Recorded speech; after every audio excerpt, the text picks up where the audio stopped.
Tonic and Kreml Shampoo present the new adventures of Sherlock Holmes, starring Nigel Bruce as Dr. Watson and Tom Conway as Sherlock Holmes.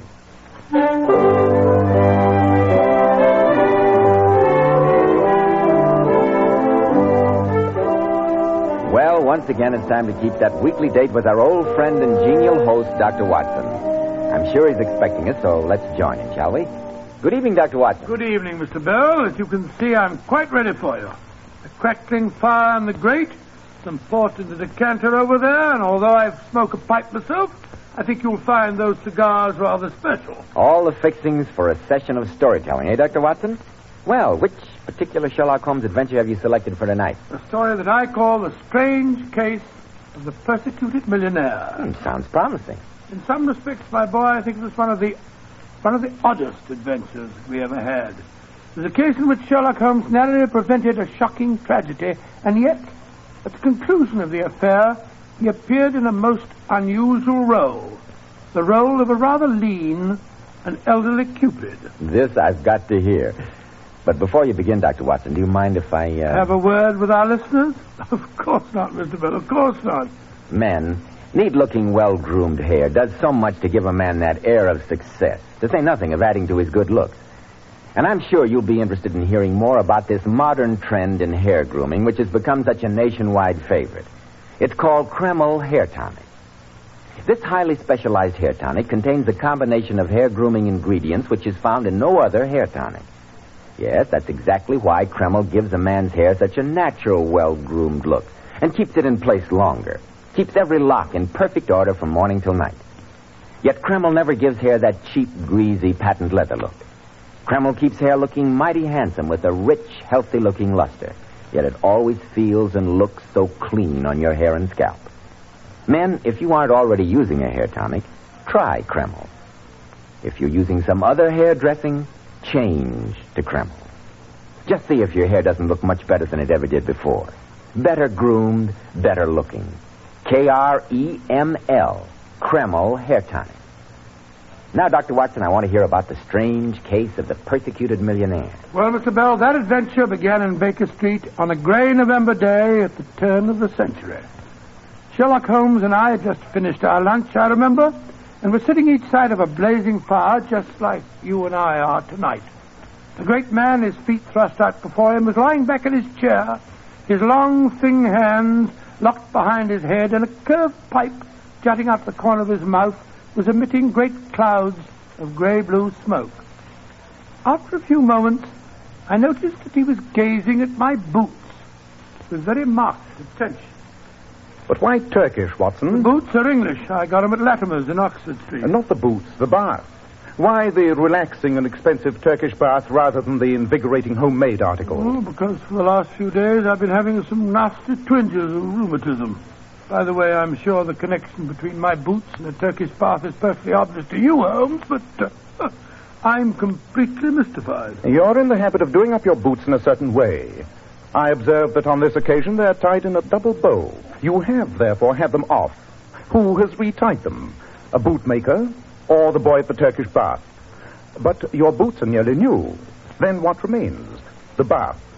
Absurdly simple, isn't it? When you explain it. Come in. Yes, Mrs. Hudson. It's a note for you, Mr. Holmes. A messenger boy just brought it. Thank you, Mrs. Hudson. Who's it from, Holmes? I swear that only reigning royalty can be as presumptuous as an American businessman. Read it for yourself. I shall be at your lodgings at 2 tomorrow. Be there. And it's signed John V. Harden. Be there. Huh. Sounds an extremely arrogant fellow. What makes you think that he's an American? The use of the initial for the middle name is peculiar to that country. Oh. By Joe, it's nearly 2 o'clock now, Holmes. Yes. Let's see what we can find out about the gentleman. Where's that Encyclopedia of American Biography? Ah, here it is. H.H.A. Hanley, Hanson, Harden. Here's our man, Watson. John Vincent Harden. What does it say about him? Born in Chicago, 45 years old, unmarried. Chiefly noted for his tremendous tobacco interests and his addiction to fishing. It's an odd combination. And this is odder. He made his professional debut as a violinist 30 years ago. A millionaire musician. Ah, that must be him now. Yes, there's a most impressive broom and pair outside. Then, since my client is a violinist, I think I'll welcome him appropriately. Hand me my instrument, will you, old chap? Holmes. Funny way to start a business interview, I must say. Mr. Harden sounds like an aggressive man. And music hath charms to soothe.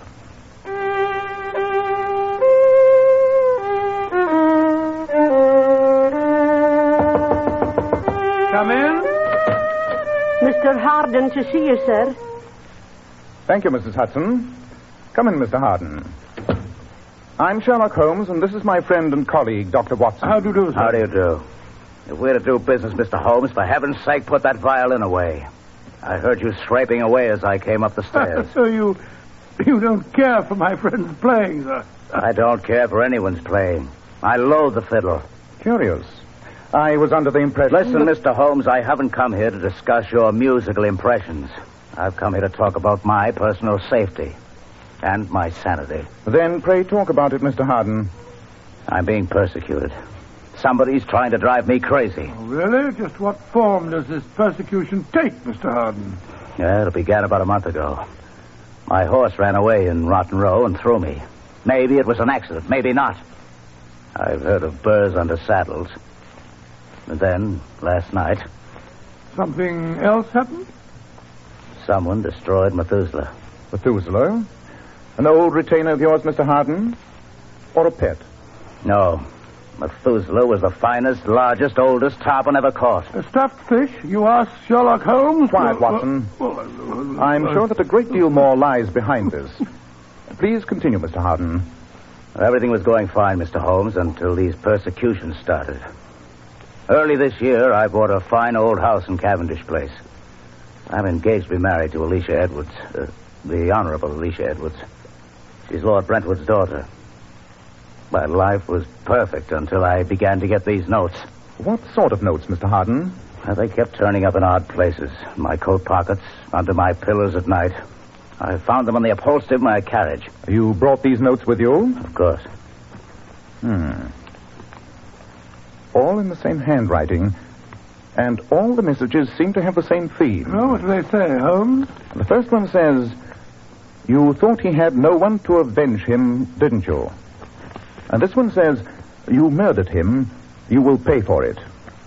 And this is curious. It will have blood. They say blood will have blood.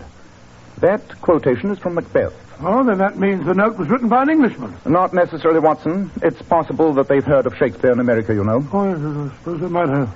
Mr. Harden, all these messages threaten your death. Can you think of anyone who might wish to kill you? No, I can't. I've never hurt anyone, much less killed a person. The notes don't make any sense. Do you recognize the handwriting? I've never seen it before in my life. You mentioned that your prize tarpon was mutilated. What members of your household might have had the opportunity of performing that act of vandalism? 3 people. My secretary, Margaret Bates, Stephen, my brother, and my fiancée. They were all at the house last night. There seems to be a clear pattern to this case, Mr. Harden. I suggest that you return to your home and obtain for me samples of the handwriting of the 3 people you've mentioned. When I've examined those, I shall be in a better position to advise you in this matter.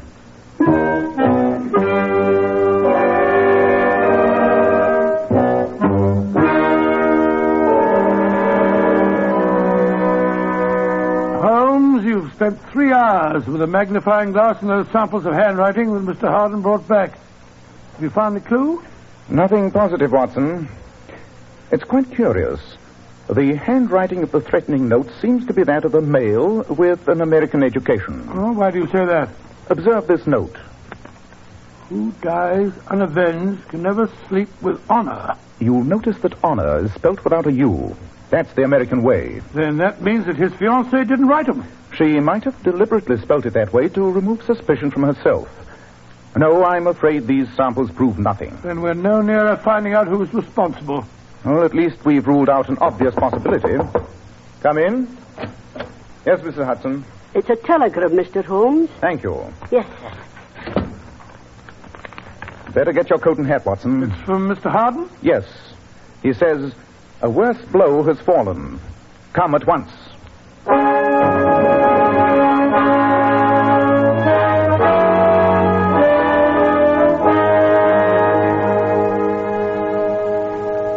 Margaret Bates, Mr. Hardin's secretary. How do you do? How do you do? What happened, Miss Bates? We left as soon as we received his wire. I don't know what happened, Mr. Holmes, but I'm terribly worried.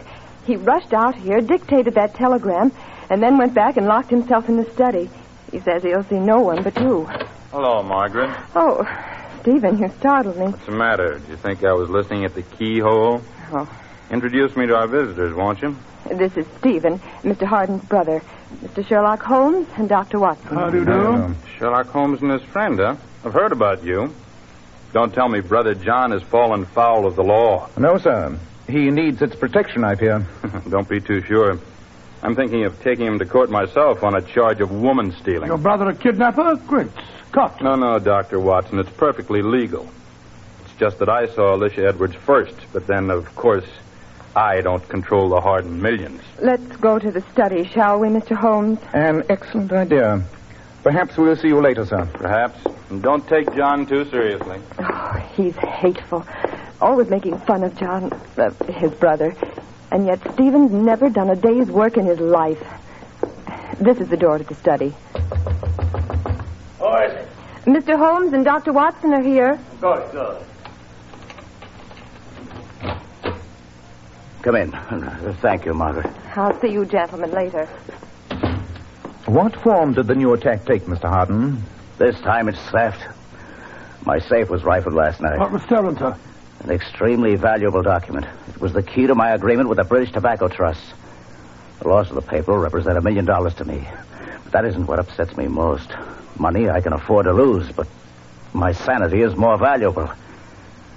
In the safe, I found another note, Holmes. May I see it, please? Here. The coffin is made, the funeral parlor is ready, the time is ripe. The croaking raven doth bellow for revenge. Good Lord, what a frightening message. And once again observe the odd combination of Shakespeare and American idiom. Funeral parlor is what we refer to as an undertaker's, and the croaking raven comes from Hamlet. Holmes, I'm not a weak man, but I'm frightened. You've got to protect me. I shall do my best, Mr. Hardin. Who was here last night? My secretary, Margaret Bates, my fiancée. She went back to London this morning. I met your brother, Stephen, just now. I noticed that he was carrying a valise. Was he leaving the house or returning to it? Returning. He went out of town last night. Oh, then that rules him out. Not until we investigate his alibi, Watson. Mr. Hardin, I'm a constant and thorough reader of the Times.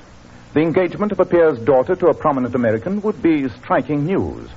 And yet I've read nothing about it. We're announcing it formally tomorrow. I'm giving a party at Claridge's to celebrate the event. Then I think it would be a wise precaution if Dr. Watson and I attended that party. I was about to suggest the same thing, Holmes. I need to have men about me I can trust.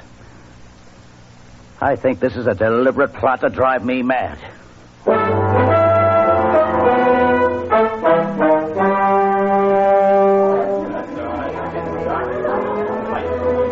Holmes, Dr. Watson, I want you to meet my fiancée, Miss Alicia Edwards.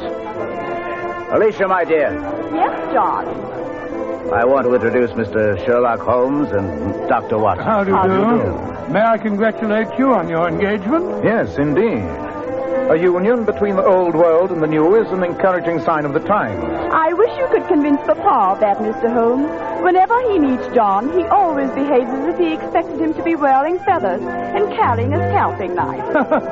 Feathers and a knife. That's very funny. I don't find it so. Oh, I'm sorry, sir. Excuse me. I want to talk to the office. Dear me, now I've upset John again.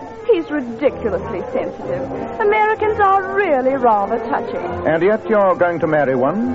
Papa's estates have eaten up a lot of money, and that's a commodity with which John seems well endowed. I think you understand me, Mr. Holmes. I'm sure I do. Personally, I may say that I'm always glad to meet an American. I'm one of those who believes that the folly of a monarch and the blundering of a minister in far-gone years should not now stand between two nations. Mr. Holmes, I find you pompous and dull. Goodbye. On my soul, what an unpleasant, heartless young woman. She's obviously marrying Hardin for his money. Obviously. Though I don't think she has an aversion to all Americans. Oh? Why do you say that? She has been dancing with Mr. Harden's brother, Stephen, most of the evening. At this moment, he joined her at the door, and they're leaving together. Wait, Scott, you think that the... I don't understand with it. Hello? What's happening up there on the orchestra John Harden, he's arguing with one of the violinists. A musician. I won't take any more of it. Look. He snatched the instrument out of his hand. Go on, get out of here. You're not fit to fiddle at an Irish wake. Out with you. The rest of you, go on, play. Holmes, he's behaving like a madman. He's rushing after the musician and brandishing the violin as if he's going to brain him with it. Yes, Watson. That quarrel with the violinist was not a totally sane act. If the anonymous correspondent's motive is to undermine Harden's reason, he may be succeeding. But who has a motive? Might be the brother, Stephen. He's obviously jealous of the girl, and he probably is next in line for the Harden millions. But I checked his alibi for last night. He was out of town. Stop the music. Stop playing. What the devil's wrong now? Holmes, where are you? Here I am, Mr. Harden. Well, come with me at once. What's wrong, sir? It's Alicia. I found her in the corridor. She's been strangled.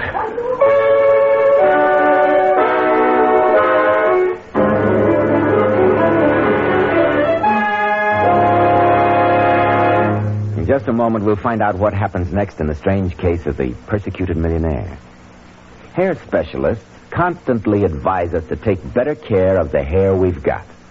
And men, don't forget that if you want your hair handsome and healthy looking, one of the first requirements is a hygienic scalp. So why settle for just any hairdressing when you can enjoy the extra advantages of this highly specialized Kreml hair tonic? Kreml contains a unique combination of hair grooming ingredients which is found in no other hair preparation. It keeps hair attractively groomed at all times, looking so neat and orderly. But Kreml does lots more than keep hair looking handsome. A Kreml massage stimulates circulation right in the surface of your scalp and leaves your scalp feeling so alive and invigorated, as fresh as a daisy. At the same time, Kreml removes dandruff flakes. It's excellent to lubricate a dry scalp. And if your hair is so dry that it breaks and falls when you comb it, Kreml actually helps condition the hair in that it makes it feel softer, more pliable. So men, take better care of the hair you've got. Buy a bottle of Kreml at any drug counter. Ask for an application at your barber shop. Use Kreml daily for better groomed hair, for a more hygienic scalp.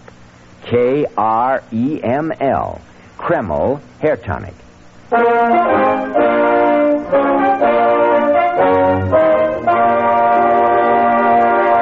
Well, Dr. Watson, so the Honorable Alicia Edwards had been strangled at her engagement party. What happened next? Well, I applied first aid, Mr. Bell, and found the girl was not dead. We rushed her to the hospital, and a few hours later, we were able to talk to her, but we found that she could give us no clue. When we left the room, Harden was waiting for us in the corridor. How is she? Is she going to be all right? Oh, don't worry, Mr. Harden. She'll be all right, but she had a very narrow escape. But why attack her? Why not me? The pattern becomes increasingly clear, Mr. Harden. Your enemy has struck at your fishing, your business, now at your fiancée. So every blow is at your wealth and position. And my sanity. Mr. Holmes, you've got to find out who's behind all this. On the occasion of the mutilation of the fish, 3 people had the opportunity. Your brother Stephen is clear on the second attack, and on this last one, I think we may reasonably assume that your fiancée did not strangle herself. Yes, I'll wager my medical reputation on that fact. And that means that only one person who was present on all 3 occasions was... No, you can't mean... Your secretary, Miss Bates? Where is she? In the waiting room. Splendid. Then Dr. Watson and I will take her back to Baker Street. I have an idea that she can be of invaluable help to us.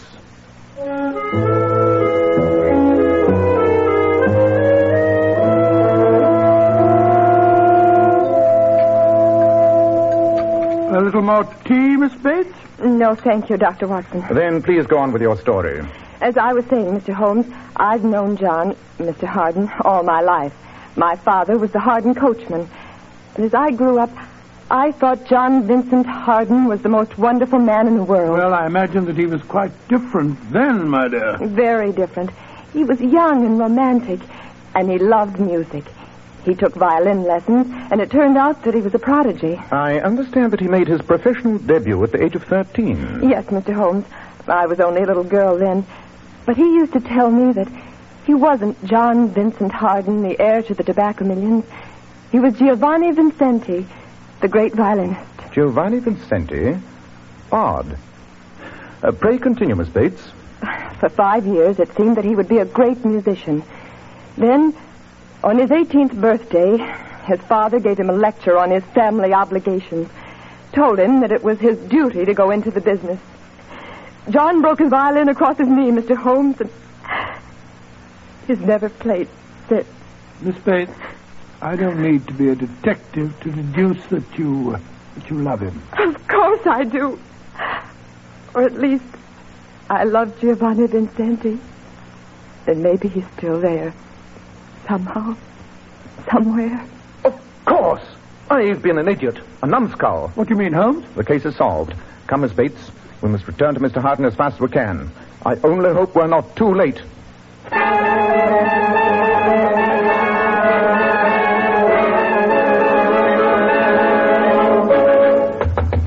But why doesn't he answer? The servant said he locked himself in the study again.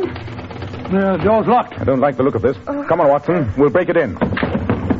Once more.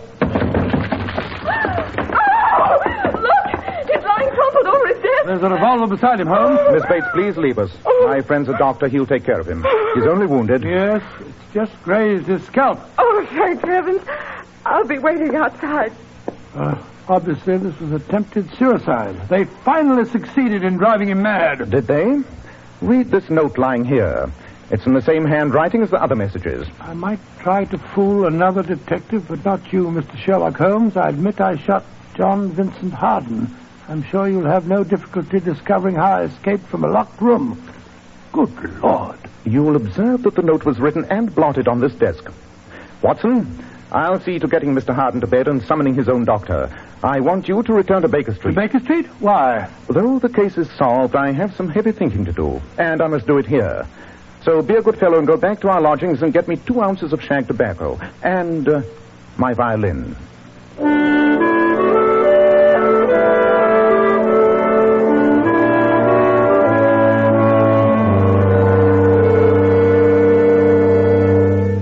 How are you feeling now, Mr. Harden? Weak, Holmes. But I'm all right. You still can't remember anything, sir?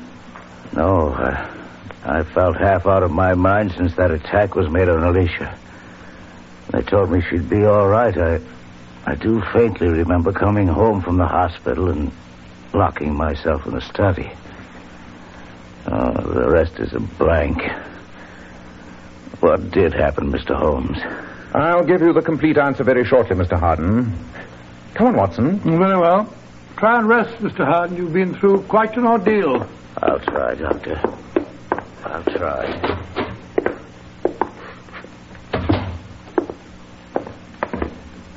Holmes, you left your violin in Harden's room. Did you mean to? I meant to. And in the meanwhile, we must talk more seriously to Miss Bates. Well, she's down here in the sitting room. Yes. Yes, I have. And Brother Stevens Wanted you with to be the her. first to know the good news, Margaret. And may we inquire what the good news is, sir? Oh, didn't see you fellas coming down the stairs. Well, there's no reason why you shouldn't hear it, too. I've just come from the hospital. Alicia's broken off her engagement to John. She's going to marry me. Indeed.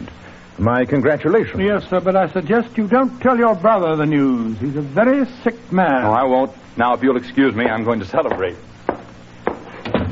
From the sparkle in your eye, Miss Bates, I can see that you're just as excited as Stevens is. Of course I am. But tell me, Mr. Holmes, have you found out who attacked John? Yes, Miss Bates.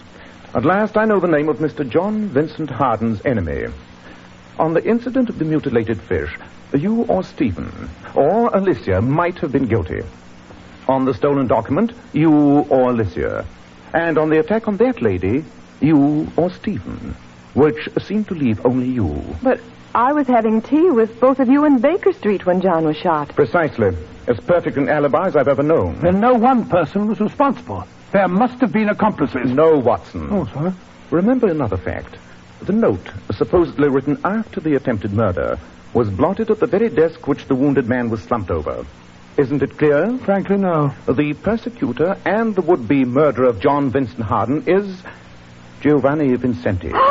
But they're one and the same man. Miss Bates told us so. They were the same man. But Harden forced the dominant part of his character into annihilation. When he destroyed his violin, he thought he had destroyed Giovanni Vincenti. But his alter ego was still dormant. Yes.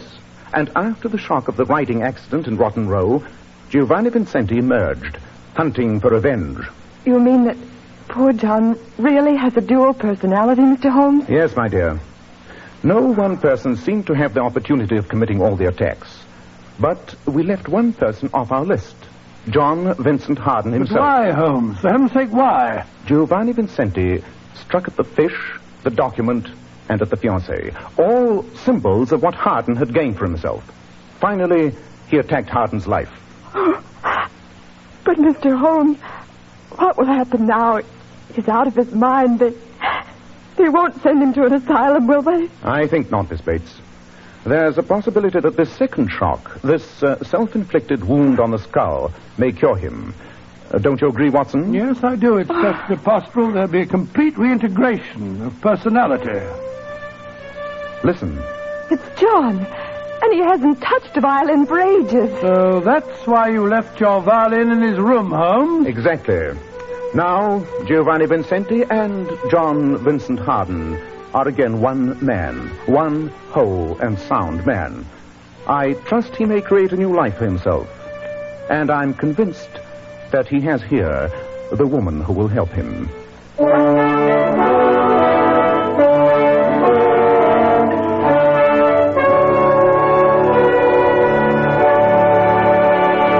Ladies, you certainly must notice how men are attracted by bright, shimmering highlights in a woman's hair. Then why not follow this beauty tip from the famous $1 Million Powers models, girls noted for their glossy, bright hair? Powers models wash their hair with Kreml shampoo. This amazingly beautifying Kreml shampoo has been especially developed so that it actually glamour bathes each tiny strand of hair and uncovers all its natural radiant luster. Yes, and Kreml shampoo never dries the hair. In fact, it has a beneficial oil base which helps keep the hair from becoming dry or brittle. Its luxurious active foam thoroughly cleanses the hair and scalp and removes all loose dandruff as well as the dirt. So, ladies, buy a bottle of Kreml shampoo at any drug counter. See how easy it is to glamour bathe your hair to a vision of tantalizing loveliness, hair shimmering with natural, brilliant luster. Kreml, Kreml shampoo. Now, Dr. Watson, what about next week? Well, now, let me see. Next week, I'll tell you about one of the most exciting adventures that Holmes and I ever had. I call it The Adventure of the Haunted Bagpipes. Haunted bagpipes, huh? Where did you hear them? In Edinburgh, Mr. Bell. In the same room with 3 naked corpses.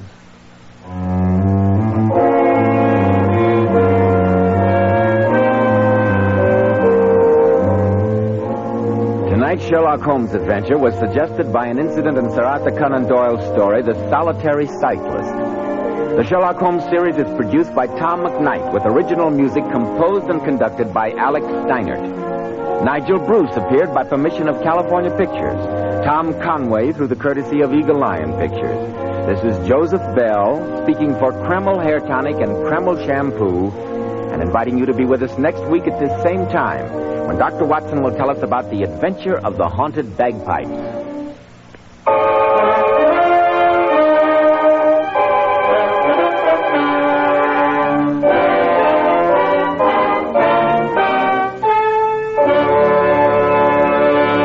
This is Boy Scout Week. Let's all back our scouts and their themes. Scouts of the world, building for tomorrow.